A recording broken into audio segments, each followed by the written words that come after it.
প্রেম, জেনা এগুলো হারাম। এবার হিন্দুর সাথে করুক, মুসলমানের সাথে করুক, যার সাথেই করুক। হ্যাঁ, বেশি গুণা কম গুণা বলতে পারবেন আপনি, বেশি জঘন্য কম জঘন্য বলতে পারবেন, এই তো। বাট স্টিল মুসলমানের সাথে জানা করাও পৃথিবীর সবচেয়ে জঘন্য নিকৃষ্টতম কাজ। কেন? আল্লাহ কোরআনে বলছে ওয়ালা তাকরাবুজ জিনা, তোমরা জিনার কাছেও যেও না। এবার মুসলমান কি আর হিন্দু কি? হ্যাঁ, বলছেন যে মুসলমান মেয়েদেরকে হিন্দুরা ফাঁসাচ্ছে, কি ধরনের আশ্চর্য। ও যদি মুসলমানই হয় তা ও জানাবে বিচারে যাবে কেন? আচ্ছা গেল, জানাবে বিচারে গেলে কি আর বুঝছি গুনাহের কাজ? হ্যাঁ, তাই ও তাহলে ও মানে অমুসলিমের সাথে যার প্রেম করার মানে কি বলে এটাকে, প্রেম অমুসলিমের সাথে যার সম্পর্ক করার জন্য অসুবিধা নাই, তারা জানা করলে কি অসুবিধা তার? মানে আমি বলছি না যে সে ভালো করছে, আমি জাস্ট আসলে আমি কি বলতে চাচ্ছি আপনারা প্লিজ ভুল বুঝিয়েন না। মানে ওর বাবা মায়ের উচিত ওকে দিন শিক্ষা দেওয়া, ওর উচিত ওর মসজিদের খতিবের উচিত এমন খুতবা দেওয়া যে খুতবায় সে জ্ঞান পাবে।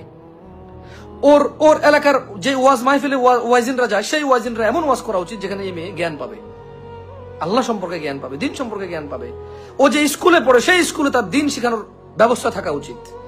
ও যে আত্মীয় স্বজনের বাড়িতে যায়, ওর বাবা মা ওর পরিবারের অবস্থা এরকম রাখা উচিত যেখানে তার জ্ঞান থাকবে। আমি বলছি না যে জ্ঞান থাকলে মানুষ ভুল করবে না, বাট মানুষ ফিরে আসতে পারবে তো। মানুষ জ্ঞান না থাকলে ধোকা খেয়েও তো ফিরে আসতে পারে না। জ্ঞান থাকলে মানুষ অন্যায় করে, অবিচার করে, এরপরে আবার নিজে নিজে আল্লাহকে ভয় পেয়ে ফিরে আসে, আলহামদুলিল্লাহ ক্ষতিপূরণ করার চেষ্টা করে, সে জানে হাউ টু রিটার্ন। বাট জ্ঞানটা তো লাগবে, জ্ঞানটা তো লাগবে না।